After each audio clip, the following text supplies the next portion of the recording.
running for Congress in District 11, Florida. Today, we're going to talk a bit about my story, why I'm running for Congress, what led me here, and why I was forced to have to run for Congress. It's going to be very interesting. Stick with me today. You're not going to want to miss this. So, first off, my name is Kevin Porter. Like I said, I'm running for Congress in District 11, Federal Congress in District 11 of Florida. Though, as I said, my lives and messages here are always relevant for everyone. And I'm going to tell you a little bit of story about who I am. Who is Kevin Porter? Why was I forced to run for Congress? What led me here? Why am I talking with you today? So let me tell you a little bit about background. I actually have a few things I'm going to tell you today that I was considering leaving out. I didn't know if I wanted to share with you or not, if I should make it public, but I've decided that, well, in the interest of the greater, I guess you could say the greater good, the common good, I'm going to share and be an open book with you today. I have nothing to hide. Some things may be a little bit embarrassing, but I'm going to share them anyways because that's who I am. Now, before we go, in case you're wondering about my shirt, this is my logo right here. This is the official campaign shirt for the Kevin for Congress campaign. It's a V for victory, 6 stars, Kevin for Congress. Yeah, and I'm also introduce you to somebody in a minute that plays a part of our campaign as well. And you get to meet him per se. It's very interesting. You won't, yeah, I bet you cannot imagine what it is or who it is. It'll be hilarious. So first off, Kevin Porter, who am I? So my name is Kevin Porter. Like I said, I'm 39 years old. I have 4 children. I have basically 2 boys and 2 girls. My oldest is 15. My youngest is 7, turning 8 soon. It's boy, girl, girl, boy. So we got a lot of action in this house with a lot of kids running around. My wife, she's about my age. We've been married for 15, almost 16 years. She's from the nation of Denmark, a little European country just north of Germany, next to Sweden and Norway. If you know the Scandinavian countries, you probably heard of Denmark. I was born and raised personally in the Pacific Northwest, in the Seattle area. And from a young age, I always had a strong desire to get to know the world. I always had this strong justice mindset. I always wanted to seek and find truth and figure out, like, how do things work and what's this world like? And I just had this extreme desire to get to know this world. So what happened with me was I was, through my childhood, happy, active, young man. The youngest of 3 children, born and raised in a cul-de-sac, in a house there. I guess you could say a normal house in a cul-de-sac on a cul-de-sac. Did all the stuff that kids would do per se. But as I said, I had this strong desire to travel since I was young, and I wanted to get out and know the world. And so essentially, as soon as I became a young adult, obviously I started working on my education, and my main focus was actually language. Hablo español. I'm a Spanish speaker as well. Learned Spanish speaker. My parents don't speak Spanish. They're both Caucasian and they only speak English. So, Spanish was a very interesting subject. Through high school, I really enjoyed it. And then after high school, I decided to continue on in the community college. I worked my way through it. I was the type that I didn't get help, getting through anything in life. I had to work for my own, keep per se. Got a job very young at 15, started working at McDonald's. And since I was very young, very independent, fighting my way through life. So anyway, so I had a really strong passion and interest for the Spanish language. I learned the normal high school Spanish, and afterwards learned some in college. And then while I was in college, I noticed I didn't quite get it. I was like, okay, so I'm in community college learning all this well-rounded general education. I had to learn, psychology, zoology, music appreciation. There's all this well-rounded stuff you have to learn. But I'm a very determined person, and I get 1 hour basically per day just to focus on Spanish. And I wanted more because I wanted to be fluent, right? I really wanted to be fluent in Spanish. And so what I did is I started researching. I said, I'm gonna hold a little sabbatical away from my studies, and I'm gonna learn Spanish fluently because at this rate I'm not going to, right? I'm not gonna learn it fluently. Basically on the schools I'm going to and in the rate I'm going at. So essentially what I did is I decided I was going to get involved in a nonprofit organization, a Christian one. I'm going to move this little knobby thingy here real quick. And basically I did a little school, like an internship school where you learn to build your relationship with your creator, with God. At the same time, you learn to serve and to reach out to people. It's called a DTS, if anyone's heard of it, through Youth with a Mission. So anyways, I went to Puerto Rico, or as the Puerto Ricans would say, Puerto Rico, with like an L sound. And I showed up there for 3 months intensively with a bunch of Spanish speaking people, a few Americans as well. And within a few months, because I already had such a strong base of Spanish in school and grammatical structure, I picked up the language super fast. Was fluent, basically functionally fluent within a few months. Not because I'm some whiz kid, but because I was in it all the time and hearing the translation all the time, just around all the time, very determined to learn it. So I learned Spanish, aprendí español, and love the language, love the people. Part of my heart is I guess you could say Hispanic as well, in a way, adopted Hispanic. So I learned Spanish, and then after that, went to Venezuela, Colombia, traveled around, went back home, decided like, hey, I want to go out again. I want to travel some more, get to know the world a little better. So this is where it gets interesting too. So I decided to learn Portuguese because I want to go to Brazil. Falo español, falo português também. So if anybody's Portuguese speaking, there you go. And then so I started learning it, getting involved in the Brazilian community, just amazing, sweet, warm people. And then I went to Brazil, the same organization, and served as a volunteer for a year, and basically just served people who were less fortunate, I guess you could say, and helped them just yeah, to move forward in life, I guess you could say, right? And we'd serve them through helping them with dental hygiene, helping them with just basic needs to, clean clothes and stuff like that. It was amazing. We lived in this community, just a bunch of people who just served. We're there to just serve and love on people around them. It was really cool. So as I'm there, I'm the translator there from Portuguese to English. Picked it up pretty quick. I was there for a year. I picked up with a few months, because I already had a base of Spanish. It's kind of similar. So anyways, my wife shows up, this Danish lady in the middle of Brazil, pretty much there's, many Brazilians. And then my Danish wife, who wasn't my wife at the time, shows up along with a couple of other foreigners. And there's pretty much, 110 to 115 Brazilians. And then there was like 4 foreigners, right? And so we're really immersed. It's just complete immersion. Beautiful countryside place in the state of Paraná. If you've ever been to Brazil, it's kind of like by Sao Paulo, the main, capital city, the biggest city in Brazil. It's not capital, but biggest city in Brazil. It's about, I'd say, like 7 hours by car away from there, towards the countryside. So yeah, so after getting to know her, then one thing moved to the next, and we ended up getting married. We got married in the States. She got pregnant, and then she wanted to be close to her family to give birth, and I understood that. So we went over to Denmark for the first time for me, and gave birth to our first child here. And then essentially, since then I got to, when I got to Denmark, I started learning a whole new side of life. Because in America, we have the American spirit, the go-getter spirit. Let's make this happen. We be all you can be. We can go move on. We can move up. It's all about strength and force and community. In Brazil, it's like it's all about the love. It's all about the being connected. It's about having good time. It's the good vibes, right? And then in Denmark, it's interesting because it's like this efficiency mindset, structured and efficient, and it makes sense. And yes is yes and no is no, and there's no, you don't beat around the bush. You're very direct and stuff like that, which is really cool because I got to experience these 3 countries in such in a native way because I speak the language, right? And so moving to Denmark, giving birth to our first child and stuff. It's Denmark's a bit of a colder country. It rains quite a bit. So I had a bit of a hard time with that, to be honest. I'm very climate impacted, like I guess you could say weather influenced as far as my humor goes. And anyway, so in Denmark, I learned Danish. Very interesting language. It's the language of the Vikings, the original language of the Vikings. And then here we spent, many years, well over a decade, obviously back and forth, going back and forth to the States, back and forth to Brazil. At the same time, while in Denmark, then I decided, I need to escape from the cold. I want to get into some, tropical warm weather. So I want to do something in Brazil. And I thought there was an opportunity in the market to start building a business, online businesses and stuff.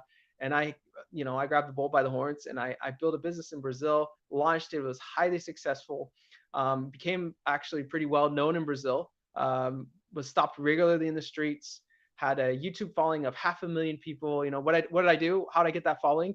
It was basically because I taught the Brazilians speak English. I noticed that was a huge need in Brazil. They really want to learn English, but there wasn't a lot of native speakers. It was mostly Brazilian speakers, and they want to learn with the natives because, obviously we have the native accent, right? And so I launched an English course, and it had a huge acceptance, right? Rate. It was insane and did really well. I thank God, to him be the glory, I guess you could say. I'm a man of faith. So in Brazil though, then I became kind of a household name. I get stopped in the streets when I was there. And it was weird because I did all this on the internet from Denmark, right? While I was in Denmark. And then going to Brazil, people like stop me up, want to get selfies with me, want to talk to me, and like, hey, I know you. It was actually really cool. It was really amazing, like just to feel that warmth and that love from the Brazilian people. Build up this big following on Facebook, on YouTube, and was seen all around Brazil essentially, right? And it was shown on I was featured on all sorts of news sites and so on and so forth, right? So many years of doing that and building up business in Brazil. Essentially, I built up 3 different businesses, which was online English learning, English teaching, English course universe. And then I built up this streaming platform, kind of like a Netflix kind of thing, but for learning languages. Then I built up e-commerce platform, which was like where people could buy and sell stuff, together with a partner. And then COVID hit, right? COVID hit in 2020. And in the beginning, it was great. Things were wonderful because people were wanting to learn more language. They're at home. They're just like, oh, it's only going to last like a couple weeks. So they're buying a lot of courses and doing a lot of stuff. I was, getting involved with a lot of products I had and stuff. Well, what happened? Those things took a turn for the worse. And essentially, people stopped completely with buying anything to do with language. And pretty much everything I worked with had to do with learning language. Why? Because all of a sudden you couldn't travel. You couldn't, study abroad. All the countries were on lockdowns. The visas were on lockdown, including my wife's too. That's another story for itself. 3 years to get her green card, right? Still, yeah, that's another story for itself. Anyway, so it all went on lockdown. I'm like, okay, what am I going to do now? So I either have to wait till COVID is over, or I'm going to have to redefine focus on a new angle or whatever, so on and so forth. Anybody who's a business owner who's watching me, you know how that is, right? When things start going down, before COVID, I had plenty of money in the bank, business was thriving, one of the strongest in our area in Brazil, just like doing really well. Then all those things, sudden one day to the next, things that could turn for the worse, and because of COVID. So essentially, you had to I was in a phase of redefinition, and at the same time, all this is happening right around the same time. I have this dream, right? And get this. So in the dream, I'm sitting with a whole bunch of politicians, and there's a couple presidents, one ex-president, one current president. And I'm sitting there at this long table with all these politicians, and I'm like, what's going on, right? And essentially, the moral of the story, I guess the moral of the dream is that we basically, I was involved with a bunch of politicians, and it made me think about things. I'd never thought about politics ever, not once, never crossed my mind. Because I always thought that politics was something for people who wanted just to deal with a bunch of red tape, people who were maybe a bit irrelevant and didn't really understand the American people. And then I started realizing that, hey, this is actually something I should start thinking about and looking at. I had this dream that made me think about it, right? So I sought out this mentor. In the meantime, I was pretty much going bankrupt. Like I had to work hard to make all of, you were doing great. And all of a sudden we're pretty much going bankrupt. And I'm like, man, like pulling on my hair, trying to figure out what to do, how to get business going again. Nothing's working because everything's stopped. It was dead. It's like, the airline industry is similar to us because it's very independent, very dependent on things, the world functioning, right? And so we're just sitting there like, oh man, what are we going to do? Like trying to reinvent, trying to be creative, trying to think and figure out what to do. So essentially, I sit down, I think, oh man, what do I do? I was pretty desperate, man. I was getting, adrenal fatigue. I was getting sick. Like I started losing vision in my left eye. Like that's how bad it was. I would like lose vision for a day to 5 days at a time, where everything would just be super blurry. I found out later that was stress hormones that were attacking my nerve. And if any of you have experienced any type of adrenal fatigue, you know what I'm talking about. You feel it in your body. You feel it through different, health, through different, all these different symptoms in your body, right? And that's a bad thing. That's your body sending out warning signals that something's really, really wrong. You need to do something right away. By the way, I like my campaign cup, pretty cool. It's got the V on it, the 6 stars, Kevin for Congress. I'll hook you guys up if you want one. Anyway, so essentially, I'm sitting there like, man, I got to get out of this somehow. And 3 businesses all depend on me. This huge amount of cash flow going that they needed that wasn't coming, and the bank account is just going like this, right? And I'm like, oh man, I got to do something. So I found this mentor. All right, and this is where it gets interesting. I'm desperate. I'm just like, man, I got to do something. I've always been really good at business, really good at making money. One of the most successful in my industries, period. like, and all of a sudden nothing's working, right?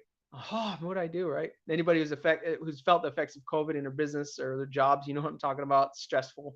And I don't have any safety net, because either I make money, pay my bills, pay my family, or I don't. There's nothing to save us. When you're an entrepreneur, a lot of times nothing can save you. There's no safety net. It's you. And when you're going through adrenal fatigue and these health problems because of the stress related symptoms and stuff, and you're like having to fight through it, it's really tough. Anyway, so I find this mentor, like I was telling you, it's an amazing man named Hugh from New Zealand.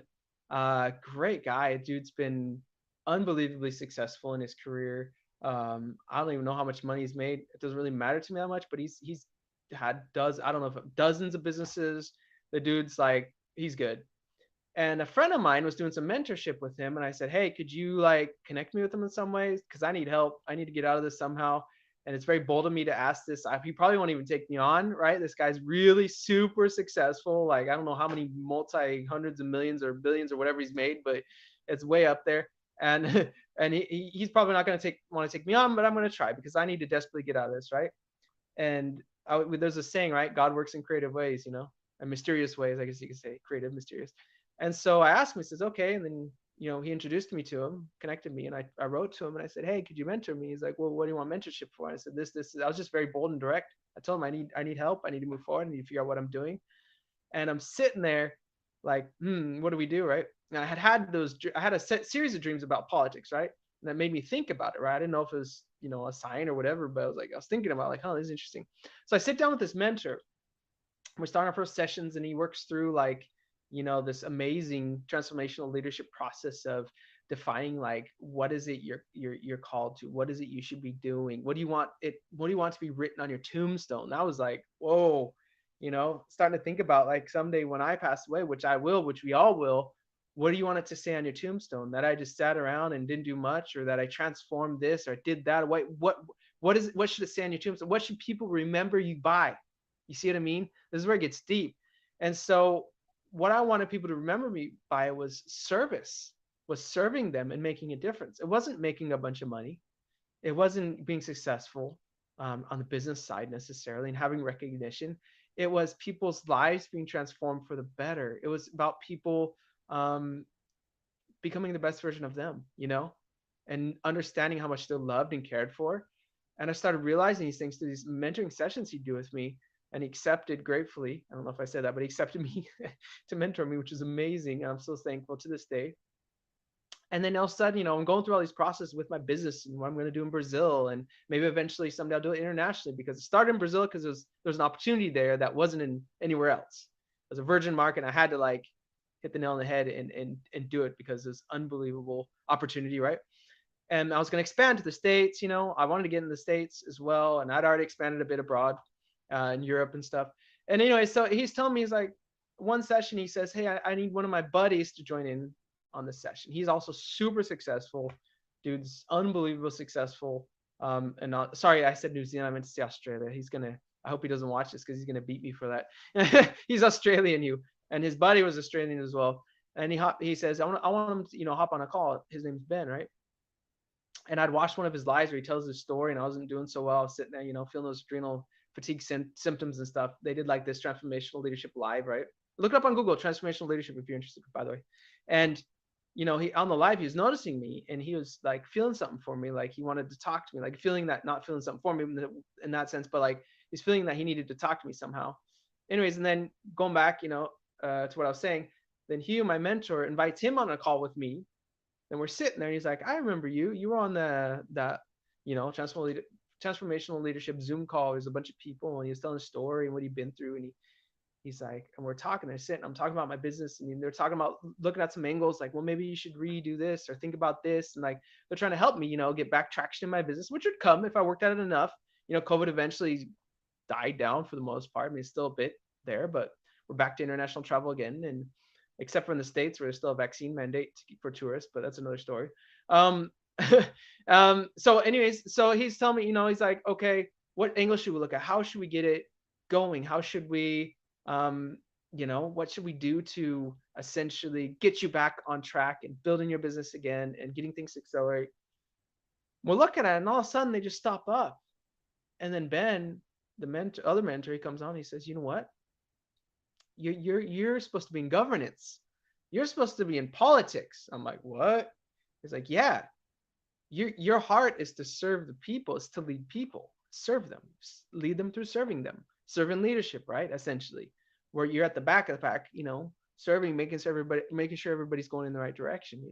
And I'd led tons of people in the past, tons of employees. I've had hundreds of employees, and like, and through my time, in doing business, I've had a lot of employees, and it's like I've always been the leader and like, oh, let's go this direction, that direction. But my main interest was making sure that people were doing well. I'd always focus on my leadership team and make sure that they were feeling well, that they were happy, that they were reaching their greatest potential possible, the highest level of self-actualization, self-realization, so that they could then do it for the other employees, right? The leaders.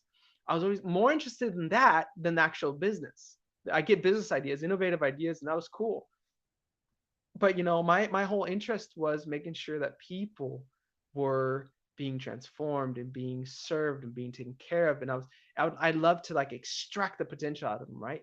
And anytime I'd see potential, I'd do everything I could to pull it out of them, and to extract it so that they would realize they'd come to the full potential. And that happened many times. There's a lot of good successful stories about.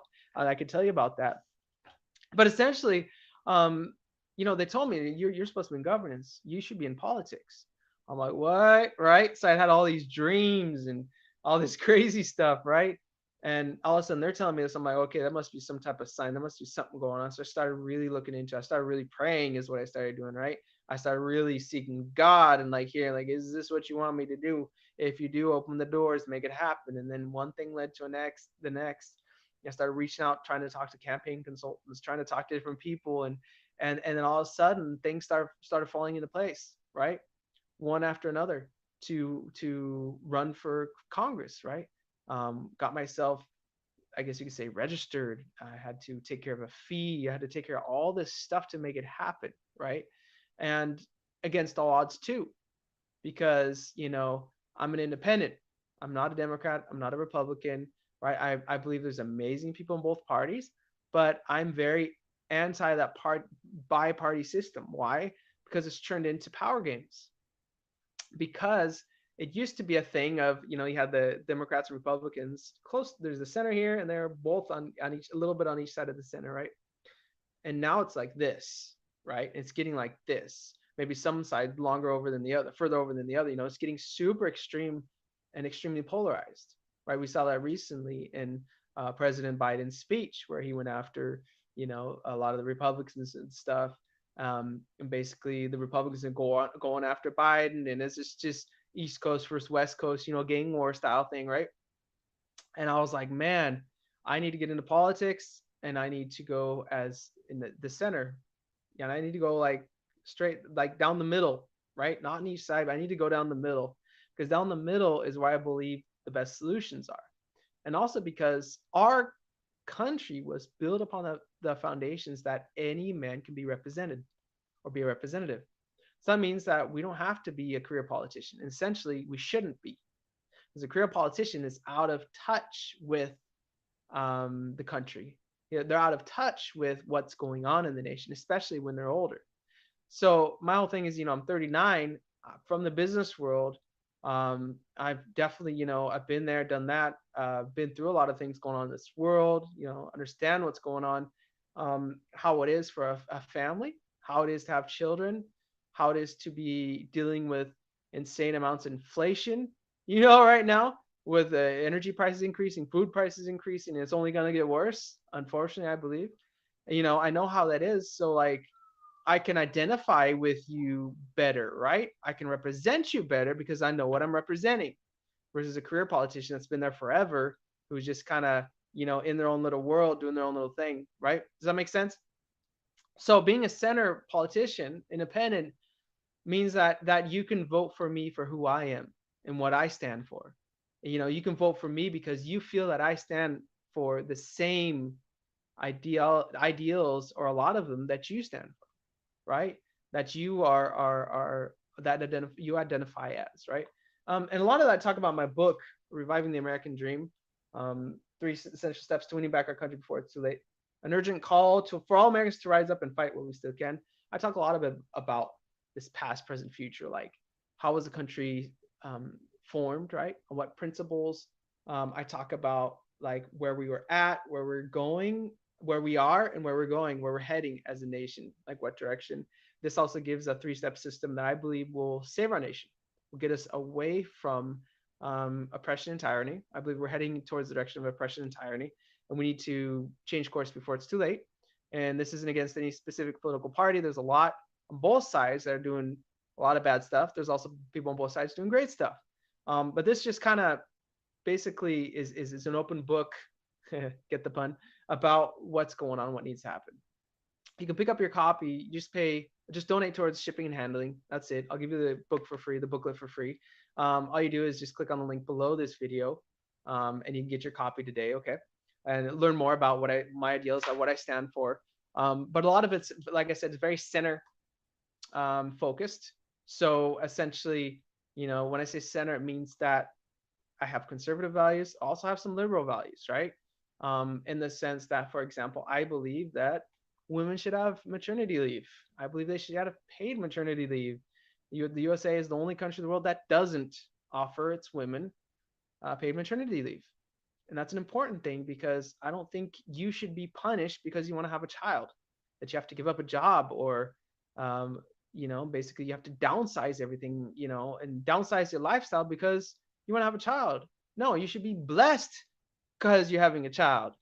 That's what we want. Your children are the future of our country. Our children are the future of our country. There's a lot of stuff like that I feel strongly about. Where when the USA was created, when formed, it was formed on the basis of life, liberty, and the pursuit of happiness.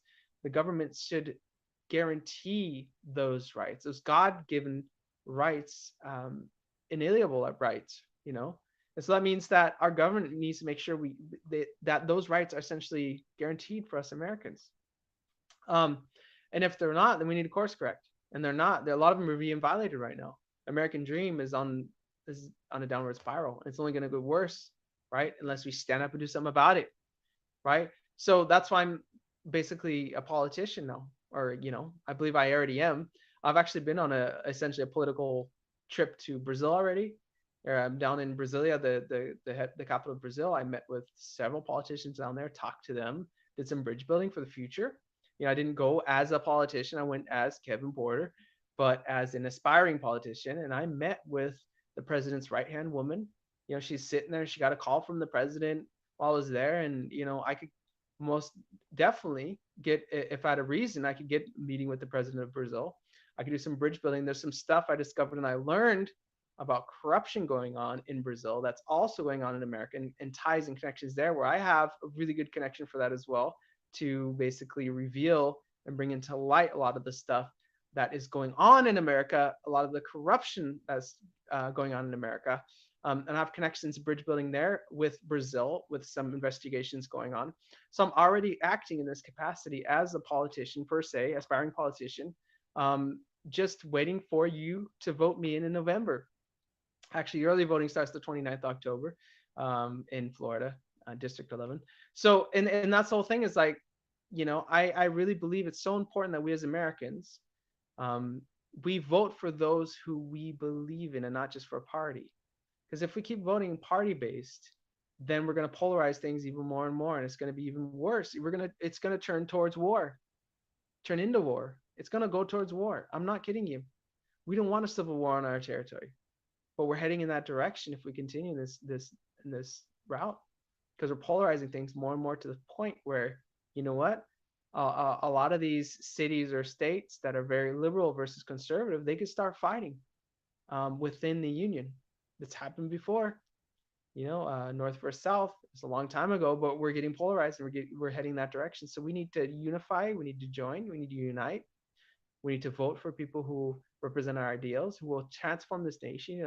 For example, me, I would love to represent you. Why? Because I'm here to serve you. I'm not here to serve a party. I'm not here to serve ideology. I'm not here to sit on some power. In fact, if I wanted to make good money and be successful, I'd continue doing what I was doing. So I'm smart at making money. I know how to make money. I'm a good businessman, right? I could restart after COVID and build up a business, but no, I'm here to serve you. I'm not getting paid to do this. right? Any donations that are given are, I'm very thankful for, but they'll go straight towards the campaign. So yeah, so I'm here to basically serve you and learn more about me. Please get my book. It's free. Just pay for shipping. You can go to my website, kevinforcongress.com, number four, kevinforcongress.com. You can check out more of my ideals, right? What do I like talk about? What's interesting, through these lives, these Facebook lives, Instagram lives, Twitter lives, YouTube lives, watch my lives, check them out, learn more about what I have to say, because what I have to say isn't just about me, it's about the country. That's why I'm stepping up, and I feel like I'm forced to step in because the country's heading in a direction, an irreversible course. So I feel I'm forced into this, that I need to do this. Otherwise, things will get worse, much worse before they get better.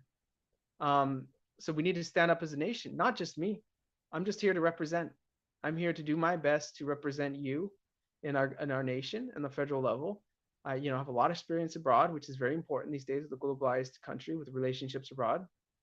I already have relationships abroad to countries. Yeah, so that's why I think you should really consider, even if you don't live in the district, consider supporting me too by following me, by sharing this message, by donating as well. You can donate if you don't live in District 11. For those who are in District 11, you definitely vote for me. The last thing, a lot of these live broadcasts are very serious. Talking about serious subjects, talking about my past. I'm talking about this. I'm talking about that, right? But I'm actually a person of humor. I really enjoy humor. I think humor is a wonderful thing. I think we need to laugh. I think it's a God-given gift to laugh as well. A lot of politicians are a little too serious. And I wanted to introduce you to somebody now, or somebody, right? It's not a real living human being or anything like that. This guy right here. So this is, hey, it's not your turn yet. This is Clucky the Freedom Chicken. I thought it was really humorous to have, as a little pattern interrupt in my broadcast. I don't know what it is about rubber chickens, but they're funny. So Clucky the Rubber Chicken, say hello. So essentially, Clucky the Rubber Chicken, he is a rubber chicken that has a pin. You see the pin in the middle right here? So this pin right here is an American flag with an eagle in the middle. So I like to say that Clucky the Chicken has the heart of an eagle. He wishes he could soar, right? Now I just have him to be a little goofy, a little bit, have a little bit of fun. You'll see him every now and then pop up and pop in to my different contents, just as a little laugh. I think sometimes we just need a little laugh. We just need to chill and have a little laugh every now and then. So Clucky, thank you so much for showing up and saying hi to everybody. We'll see more of you later. Anyways, thanks so much to everyone who is watching this live broadcast. Anyone who will watch this later, please share it. Please, bring the message forward.